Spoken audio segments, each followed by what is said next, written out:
things, which will help us to move farther back away from the Well, social responsibility to personal responsibility. I'm thinking that given strongly held social values that people who are seriously ill ought to be cared for, that we can move in the direction of individual responsibility while still having some spreading of risk. But let me note that Yeah. that socially held position is very old. Mhm. You go back before there was Medicare, before Sure. there was Blue Cross Blue Shield. Seriously ill people in general were taken care of. Mhm. Hospitals, look. Without being driven into bankruptcy. Hold on for a Yeah. moment. In the 1930s or 20s, Mhm. when my wife and I were growing up, and we went to hospitals, we never were asked, do you have an insurance company? We never were asked.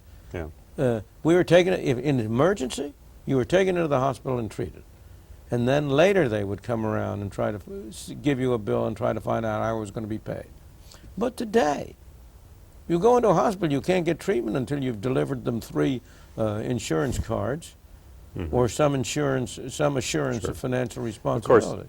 So that social feeling of responsibility for somebody who's seriously ill has eroded. It's not gotten stronger. It was stronger before we had this system. Yeah. Of course, the costs are, I mean, these things all interrelate to each other. They're dependent variables, but the costs are enormously higher now, as you've noted. And medical technology can do all these very costly, wonderful things, which then... And many of those costs are higher not because of the improvements in medical technology, not because of the improvements in medical... Sure. After all, many of the improvements in medicine have made costs cheaper, not more expensive, Yeah. by providing means of prevention, by advanced inoculation, Okay, but let's say... by shortening the stays in hospitals. But let's say, though, a bypass graft operation efficiently provided will consume the annual income of the average American. Well, let's take a bypass. People want I beg your that pardon. those who need it, you know... Let's take a bypass Yeah, operation right. because I've had 2 of them. And I can speak with some personal authority. You read the bill. Yes, Right. and my first one Yeah. was nothing like so expensive as my second. Mm-hmm. And my second was nothing like so expensive as I hear people now talking about. Right. And that's not because there have been any improvements whatsoever in the techniques or in the success rate. It's entirely because of an addition of administrative costs, of new regulations. But and still, new things. the fact would remain, I think, that a bypass graft My efficiently initial provided... bypass operation. was, No. What do you When think? I had it in 1972, if I recall, the costs were of the neighborhood of $3,000. That was not something which was beyond the reach, Wow. which exceeded the annual income. You mean that's the hospital and the doctor I all had it at together Mayo Clinics. for $3,000? Mayo Clinic. I think it was, I won't guarantee it wasn't okay. 4, Okay. but it certainly wasn't 10. Mm-hmm. That Well, was in let's see. 1972. Okay. And That what, was what do 20 we, years ago. And what do we have in the price level?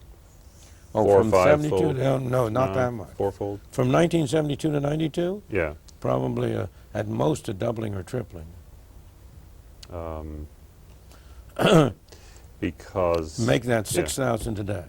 No, I think it would be more, but... It would be But the more. Mayo Clinic is an efficient provider. The second one I had is Stanford Hospital, which is also supposed to be an efficient No. provider.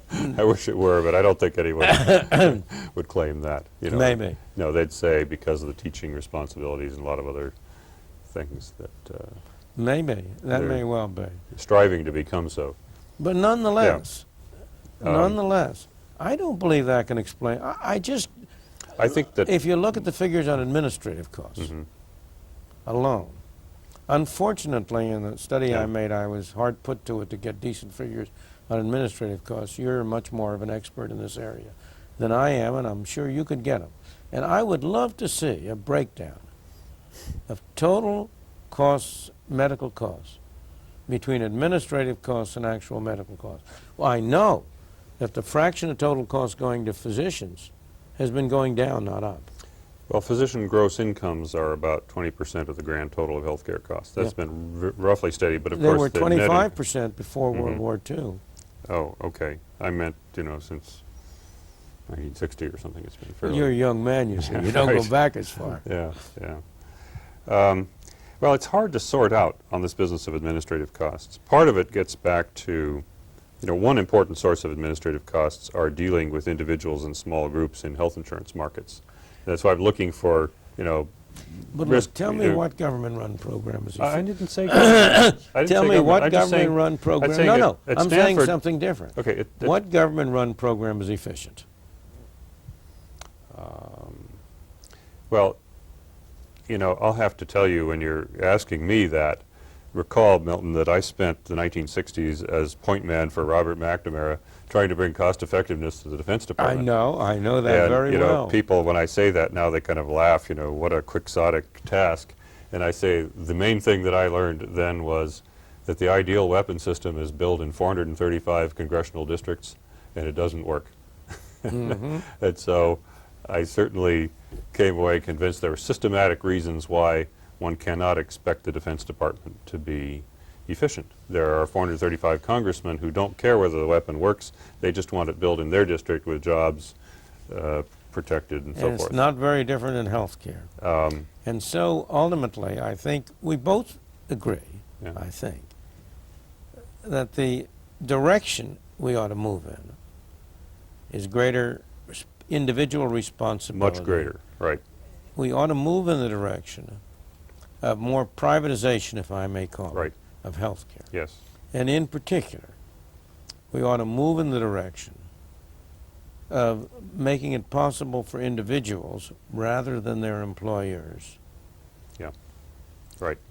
Now, I'm, I suppose, more radical and optimistic about how far you could conceivably go in that direction and about how much good it would do than you are, because you've been more deeply involved in trying to do something. You get worn down after a while. Well, it's that, and it's partly looking for efficient mechanisms for dealing with the administrative costs, achieving economies of scale,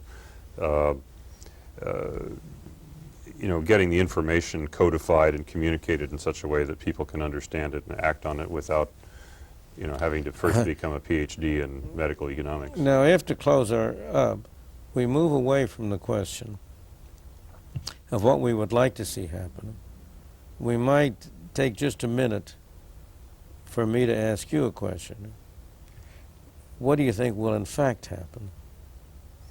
Well, first, we've got this monster, $820 billion of spending now, growing 11% per year. So I think that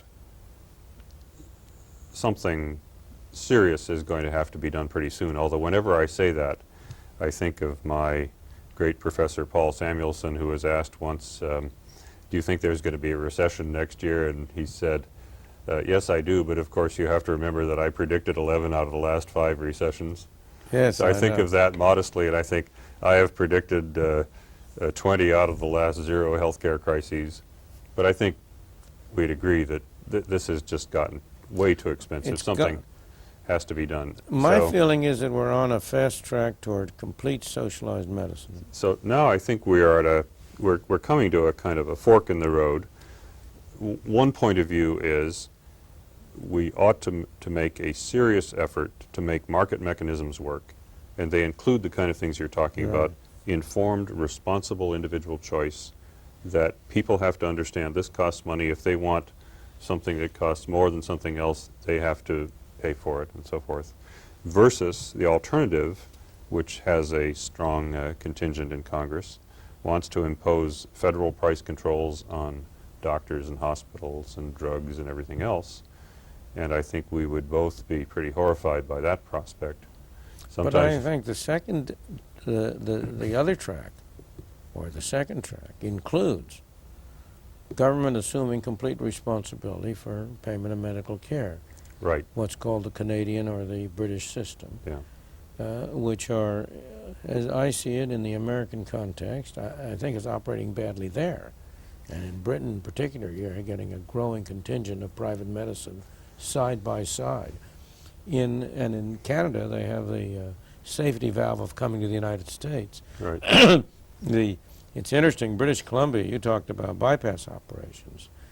they had such a long waiting list that they made a contract with a hospital in Seattle Sure. to do, I think, something like 200 bypasses at an average cost which was considerably less than their own average cost under Sure. the Well, that was socialized smart. system. That was smart buying, of course. Very That was a smart buying. move. But what Yeah. I'm saying is, Yeah. if you move in that direction, Mhm. the ultimate result will be Sure. health rationing and long waiting Yeah. lists. Well, the interesting thing is in Britain, of course, a couple of years ago, the Conservative government made a major move in the direction of restructuring into something called the internal market, Yeah. and to restore market mechanisms, and to say that whereas previously each district health authority was the monopoly supplier for all services, now the district health authority becomes the purchaser on behalf of people in its district, but the services that they buy are supplied competitively. So they have, you know, done the thing that brought all the trouble, as you predicted. That is, by completely socializing it, they destroyed any incentive for people to use the services economically, or for people to improve the efficiency with which the services are provided. The efficiency got worse and worse and worse. The waiting times got longer and longer. And so they have moved back toward market mechanisms. And it's very interesting to watch. The first returns are quite promising, that when hospitals realize they're in competition, they start innovating in ways that bring down the cost. Well, I hope we don't have to go through that costly process, that we can learn from their experience. I sure hope so. But I'm very pessimistic in this area.